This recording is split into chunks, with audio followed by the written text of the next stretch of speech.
Sunday night, and I'm just gonna have another crack at a loaf of sourdough bread, but I'll do it properly this time as per the recipe. So I want 41 grams of my starter.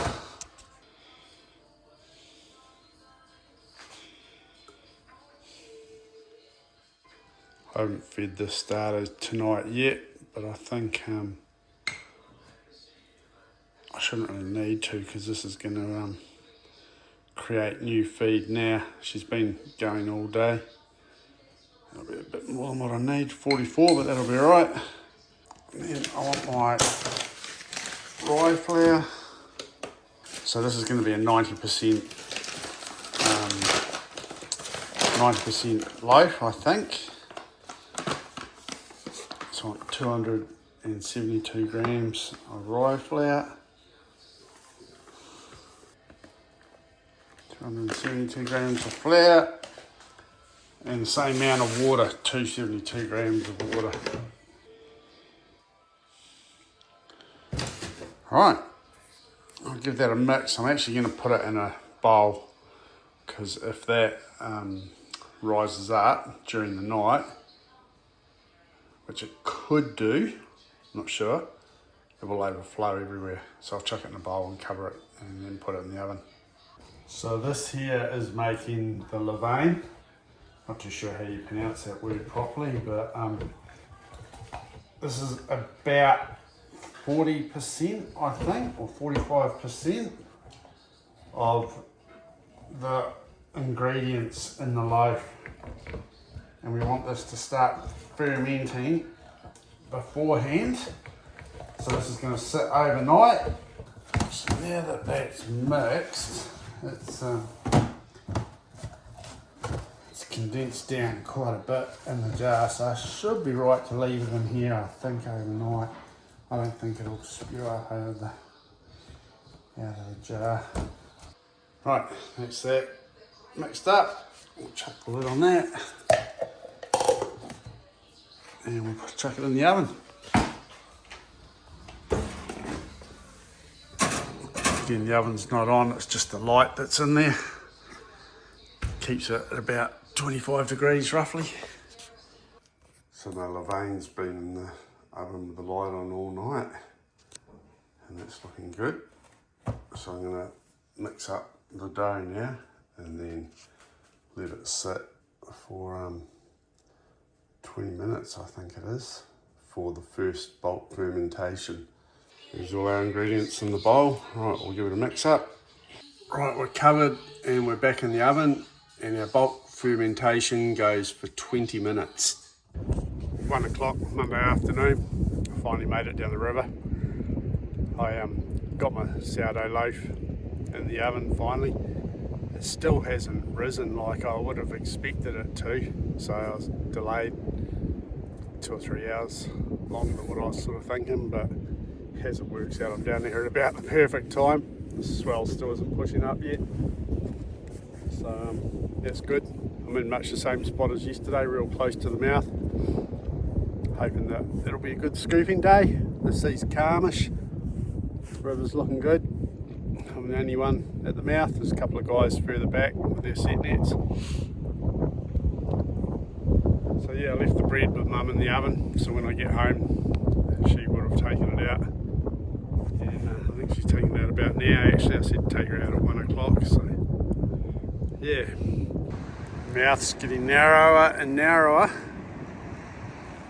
This shingle bar across here, as the tide comes in, it blows over this and it just keeps pushing this edge here, just keeps pushing it further over, and eventually the river blocks. It's only about 12-15 metres wide down the end there. So yeah, if we don't get a decent rainfall in the next week or two, I reckon it'll probably go pretty close to being blocked again. It was blocked just before the season. You can see today the sea's not actually too bad. Could potentially get a bit of whitebait come in tonight, hopefully. Haven't seen anything yet, but we're sort of only just starting to get the pushes coming into the river now. So this one actually turned out not too bad. It still hasn't risen up as much as I thought it would, but yeah, it's a lot better than the first one. Tuesday morning, I've changed river. I've come down to the mouth of the Mikanui on the northern side. The tides are all wrong at the moment. It's the outgoing tide. But the rumours going around town that there's quite a bit of bait caught down here on Monday, yesterday, on the low tide. Actually quite a nice flowing river, a lot more water in it than the Totra. And there's quite a nice little scooping bank along here. Although I hate scooping left-handed, or is it right-handed? I'm not sure, wrong way for me anyway. I prefer to be on the other side of the river, holding the net out to my right, but anyway, still works. So I'll stick it out here for an hour and see if I can catch anything on this outgoing tide. And then if not, I'll come back this afternoon for the incoming tide.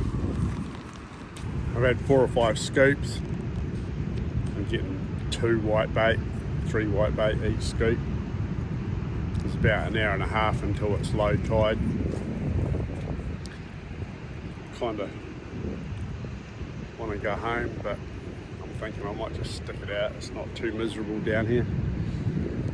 Horrible weather's all along the hills. Had a bit of a shower before, but nothing too major.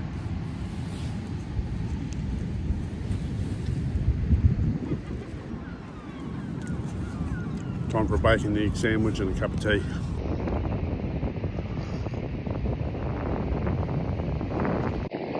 I always bring the trout rod with me.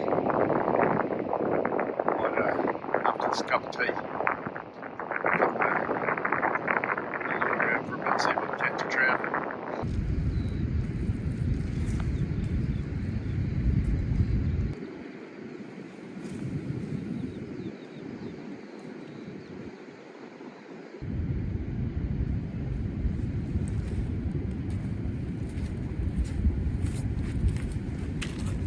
No follow-ups, no bites, nothing.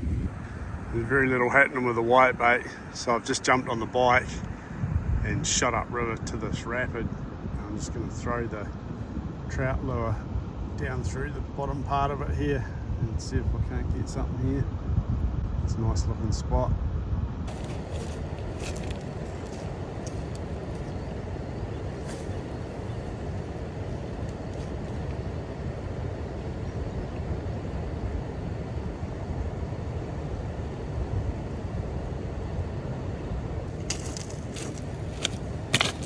Nothing,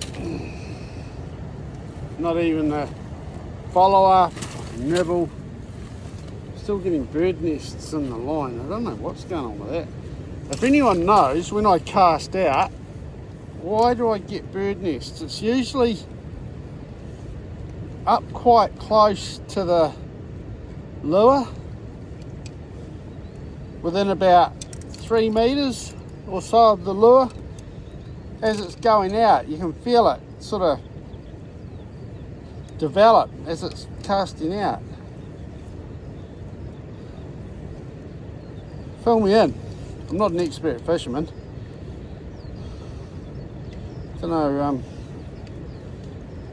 I'll have to do some research when I get home, see if I can work out why. But if you know why, chuck it in the comments and let me know. Be much appreciated. Right, we'll head back down the mouth and do some scooping again. It's Thursday, about 1 o'clock in the afternoon. I've just been down the river on the cod for a quick look. We've had stormy weather, high rain the last couple of days.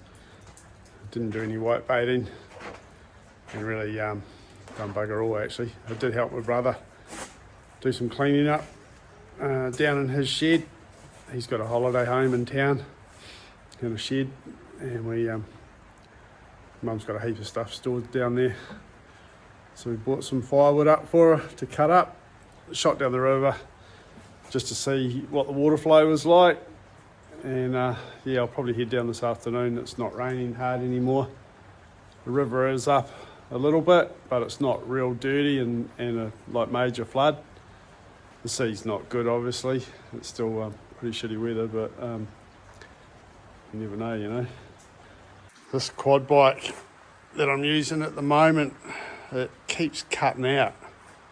Just fly along the beach and then just, and she dies. And it can take a minute or two to get it started again and get back to travelling. The best place to travel is down close to the water, so it's not very good, especially if the tide's coming in. You cut out, and with the trailer on as well, it's pretty dodgy. I've already had to push the trailer up the bank once under leg power and then push the bike up because I couldn't get it going. I sat there for 10 minutes before it started and got going again. So I put new spark plugs in it, but I'm just going to have a bit of a look, see if there's anything else I can spot that's obvious, that's the reason why it's cutting out. I'm not very mechanical, so I'm sort of clutching at straws, but yeah, I don't know if it's fuel or electrical. I'm not too sure. I don't think it's fuel, but yeah, I don't know. So I'll take a few bits and pieces off it and have a look. I got the air filter off. She's pretty gunked up. Wondering if that might be part of my issue. Maybe. So I'll give that a good clean out with some petrol. See if that helps. Right, quad's all back together. I cleaned out the air filter. It was pretty gunked up. Actually, it was buggered, and I've taken the air filter out of the other quad and put it in this one. Cleaned up the fuel switch, pulled all that out, gave that all a good clean up, made sure there was no gunk all in there. And then I've taken this wire basket off the back and put it on the front, which now will allow me to put scoop net and a deer as well, hopefully, just on the back of the quad for days that I don't want to take the set net down the river, which is today. There's a bit of water in the river, so I don't want to use the set net down there. I'm just going to go down and try and do a bit of scooping. But yeah, the quad goes a lot better along the sand without the trailer. So I can just chuck on the scoop net and the buckets and shoot down there like this. Or if I want to take the set net, then I can still hook up the trailer and take everything down on the trailer. I can actually fold that set net up, but it's just a pain having to undo it, do it up, blah, blah, all the time. That's why I just take it on the trailer, leave it like that. But yeah, I could just fold it up and chuck it on the back of the quad as well, and then I don't need to take the trailer at all. So yeah, she's a continuous work of improvement, trying to get it right. What I'd really love is a real lightweight trailer with quad wheels on it, like proper beach tyres, because these car tyres on this trailer are just, it's a heavy trailer. Well, you know, reasonably heavy. It just the quads struggle. These are only 300s, and they really struggle on the sand, especially if there's a strong wind. If you're pushing into a wind, yeah, it's bloody, they struggle. Righto, we'll go and get changed, and what time are we? We're 3:20, 3:30 roughly. I'm probably going to head down the river shortly, I think. I might go inside, have a cup of tea, get changed, and then we'll be off. Back down the river, this time catching whitebait hopefully. It's a beautiful, beautiful afternoon, sort of, considering, you know, it's absolutely belting down last night, yesterday afternoon. But the water's actually, like, it's pretty good. It's got that nice little tinge to it, which is good. It's not flood, you know. I mean, there's extra water in the river, which is good. It's cleaned the mouth out a bit, hopefully, anyway. And yeah, could get bait. Only one here again, as usual. Not enough whitebait around for the locals yet. Early start this morning. Set the alarm for 5:30.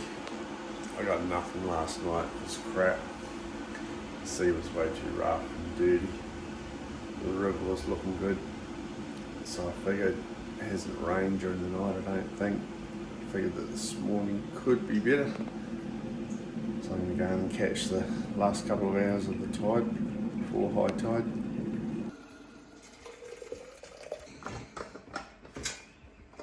What a morning, guys. Beautiful blue skies, clear all the way down, Mount Cook, everything visible again. River's looking awesome. It's not flowing anywhere near as hard as it was last night. Sea's still a bit rough, not too bad. So we'll get this net in and we'll see how we go. I've just driven down to an area close to home where there's always tons of deer sign. I've been having a good look at the spot on Google Earth and found an area in there that I didn't know existed beforehand. So I'm just coming down. I brought the rifle with me, but I'm more just going in there for a look, just to suss the area out. There's heaps of tall trees and that in here. I was thinking it might be a good spot to build a platform up a tree, do the old American style hunting, because this is a real tricky spot to hunt. The wind's always wrong, it's bloody horrible. But it's literally 10 minutes off the edge of the road. So I'll venture in and have a look. I've just found this rotten dead log on the ground. And this is a perfect spot to get Huhu grubs. I'm not too sure what the season is for them, but there's a couple of small ones in here. In Australia they call them witchetty grubs. Much the same thing. Get a few of these. Here's a good one. Nice big fat juicy one. That's not one, that's a caterpillar. We don't want him. You can see how this has all been chewed up by them.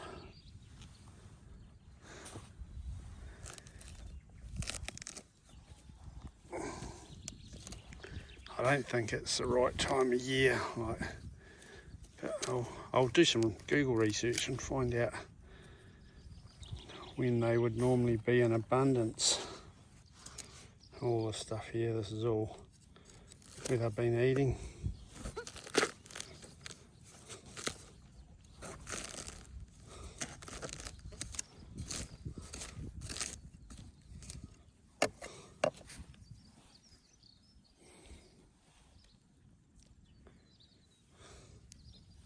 They're only little fellas, these guys.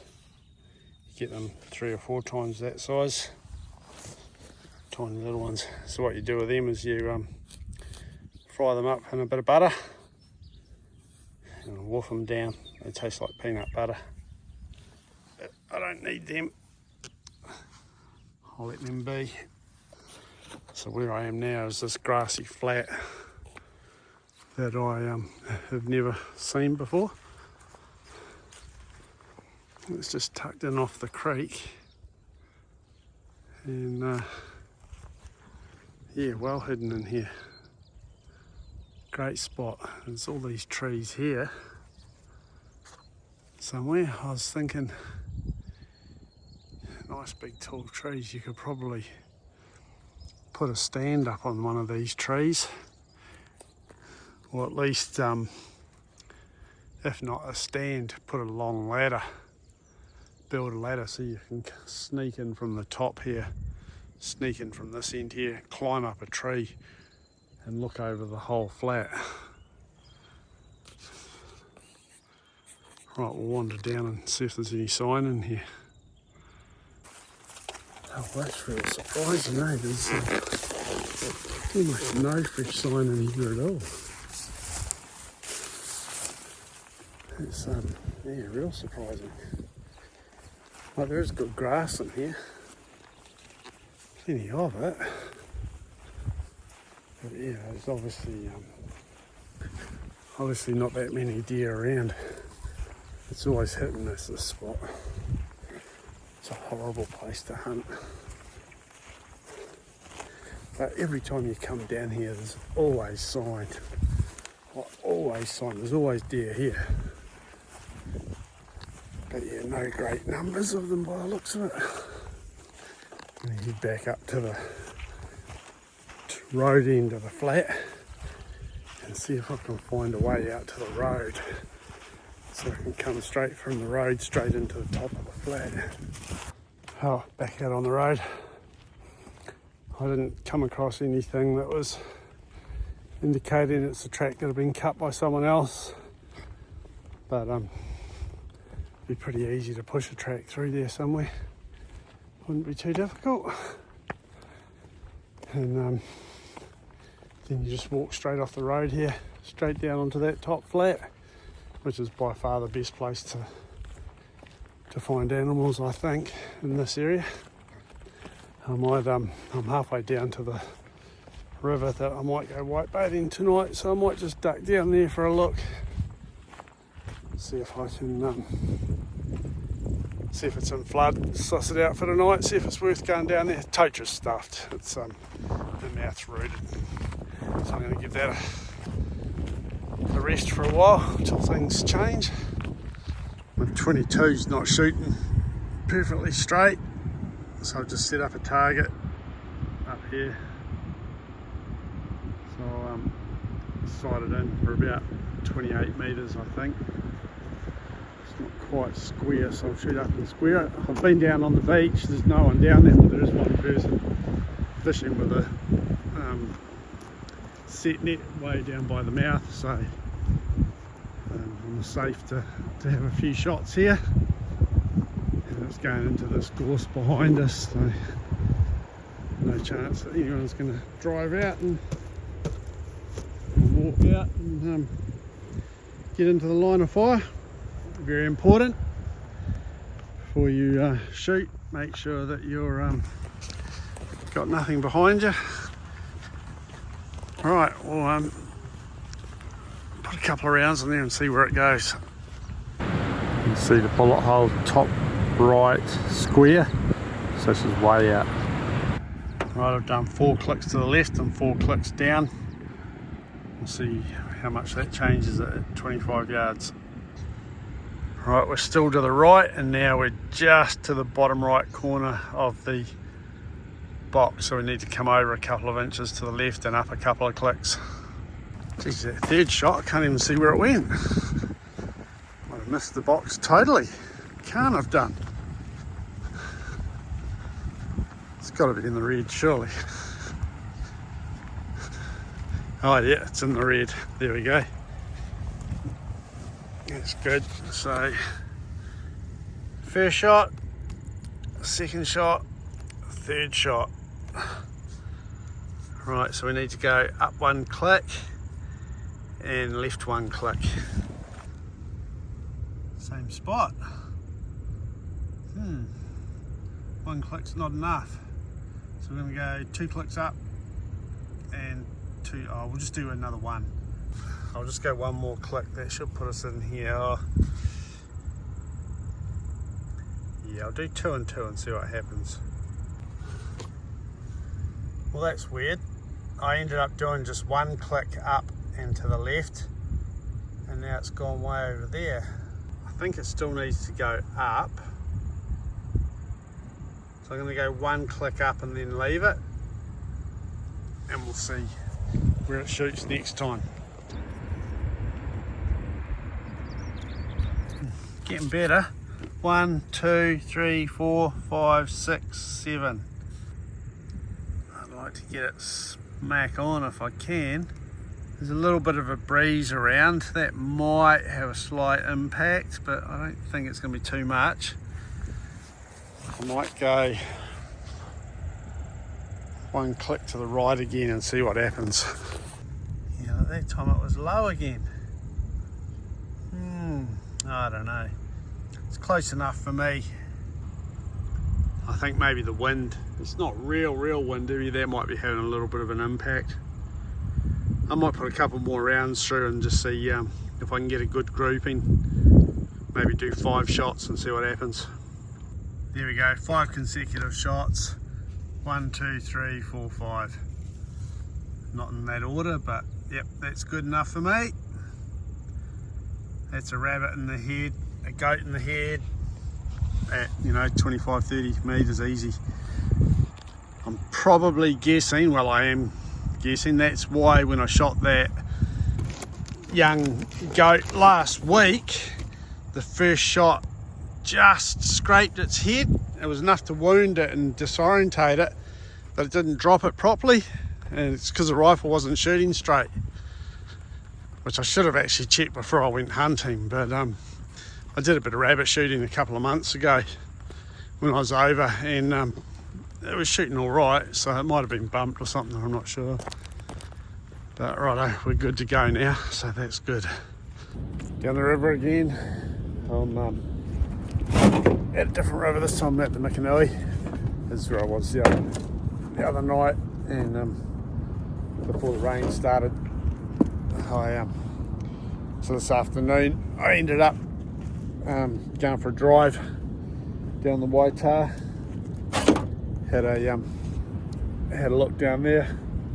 Looks quite good, but I've got to take the wagon down there. It's a 20-minute drive, and it's just, you know, diesel there and back.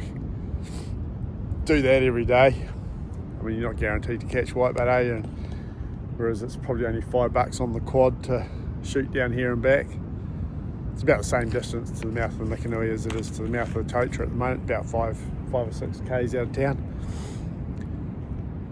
So I've just got here, it's 4:30 I think, 4:34. Swells are just starting to push up now. I was going to set the set net, but I think I'll just get straight into scooping. Although there is quite a bit of, it is quite swift. So you can really only scoop when the swells come right up here, which will only be the big ones coming up here at the moment. I might chuck setting it in for half an hour so and see how it goes. Right, we'll get into it. Right, the swells are getting real close together. I'm starting to go around my screen. So I think it's time to pull it up and start scooping. Let's see what we got.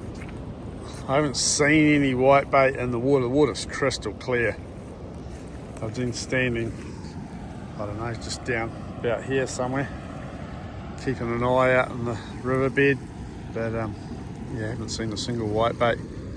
Although the water's ripply, you just look for their shadows. Right, here come some big swells, so I'll get this pulled up before they come in. I don't want to lose it.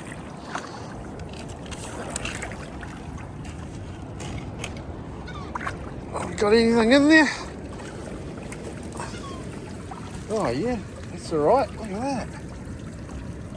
That's not bad. Should get a few with a scoop net tonight, hopefully. A lot of crap in with the whitebait, but there's a lot of whitebait in there. Well, a wee bit. Well.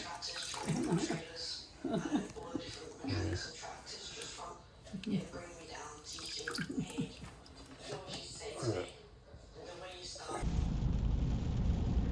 She's monstrous seas today. That's why I didn't go whitebaiting. It's high tide at the moment, and yeah, they are massive. They are like 3 metre, 4 metre waves. They are big. Well, the river's in flood, which is really good. It needs a good blowout, so this is awesome news.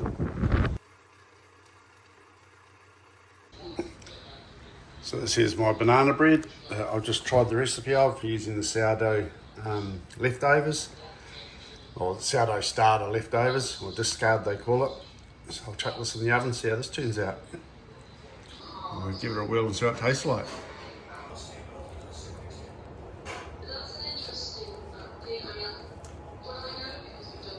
It's good. Start off with that real banana flavour, but then you get the sourdough sort of sourness taste after it, and then it sort of reverts back to banana again. There we go, fellas. I just wanted to say a huge thanks to all my new subscribers. I've had a wicked week. I think I've had like 180 new subscribers this week. So for all you new people, thanks very much. It's really appreciated. Continue with the thumbs up and the likes. Give us heaps of comments. It all helps get the channel out there. I think I'm probably about 400 watch hours away from monetization now, which is good. So I'll actually start to earn a little bit of income from these, which is, you know, one of my goals. So yeah, welcome aboard everyone, and thanks for tuning in. If you want to support me financially, you can join as a member. I think it's $1 a month, and what I do once I start getting some members, we'll start posting out or emailing out recipes for all the cooking videos I do. So I've got a recipe sheet that I'll be doing up. And I've actually got one member, my nephew Cameron. So thanks, Cameron. He's been a member for two or 3 months now, I think. He's my one and only member. And he hasn't had a recipe card yet. I've been waiting for a few more people, but yeah, I'll get onto that. So yeah, that's one way to help support me. And the other way is in my description, there's a link to buy me a coffee. So I think I've got that set at $1 or a couple of bucks as well. Or you can choose whatever value you want. So if you want to help me financially to keep doing these videos, then feel free to become a member or buy me a coffee. All right, thanks guys. Sunday night, I'll see if I can get this posted, and we'll crack on to next week. We'll see what happens. We've had a real crappy last couple of days. Weather-wise, there hasn't been much going on. Haven't fished all weekend. We've actually been busy with fire brigade. We've had 3 call-outs over the weekend, 2 car accidents on Saturday, and then a medical today on Sunday. I didn't attend any of them. They had full crews, so I wasn't needed, but yeah, still just takes you out of the day. Anyway guys, we'll call it a wrap for this week. Once again, thanks very much for your support, and we'll see you next week.